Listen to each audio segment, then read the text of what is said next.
Across my work, something that I see in the resident engagement department is that there's always a struggle to have good participation.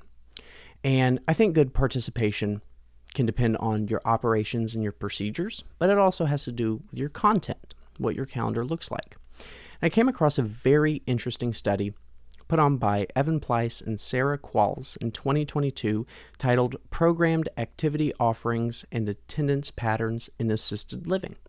It's a great article. I've listed it down below, and I want to highlight some of their findings and what this can mean for your programming and how you can increase attendance today. So, what they find across 202 residents and 21 assisted livings was the average amount of activities offered per week was 38. Residents only participated in 20.6% of the offerings. Dreadfully low. But let's look at how they found things. Some of the highest attended events were bingo at 47%, social hours at 40%, music at 37%, birthdays 36%, religious services 38%, brain fitness 34%, trivia at 35%. Some of the least attended activities were conversations at 11%, movies at 16%, cards at 14%, bird watching at 5%, walking at 4%, puzzles at 7%, and support group at 5% participation. Now, what can we learn from this? Well, what we see is there's some common themes of the activities that had the highest percentages, and there's some common themes between the activities that had some of the lowest percentages. And what we see with the highest is they have a capacity for a large group of people. It's not just, hey, we're doing something and only 5 people can do it, but rather there's not really a ceiling to how many people you can include. But there was also something important because some of the unattended events had that. Movies, you can have as many people as you want, but participation was dreadful at only 16%. The ability to engage.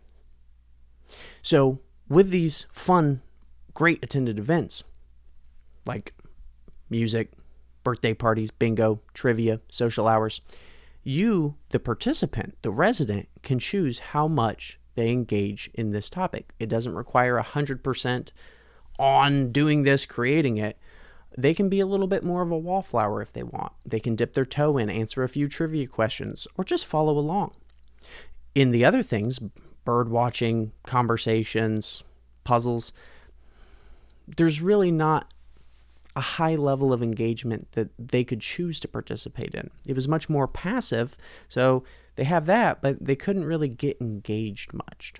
And so what this shows us is perhaps one of the best ways to increase participation based on the content of your calendar is making sure you have good diversity of activities where large amounts of people can participate. They can choose between more passive participation, but they can also go up pretty high and engage deeply if they wish to. And it also has to be fun. So some ideas to play around with. Trivia, of course. Bingo, of course. These were very popular, but also include things in with music. Name that tune. Karaoke. Dancing. Ribbon dancing. Now, we also look at celebrations and mini events and birthday parties. One of the best things you can do is find little mini holidays each month. We're coming up in September. Some of the things you can highlight there is National Coffee Day, Chocolate Milkshake Day, Guacamole Day, National Mulled Cider Day, Pancake Day. These are things, they're very small, but you can celebrate them. Find a way to turn that into a group socialization, a party. Try to throw a game around that. This allows you to draw in a large group of people, but also have that engagement level. So when you're looking at your calendar and building it out, keep this in mind. Look at the study. I'll include it in the description, and I hope this helps you create a great experience of daily living at your community today.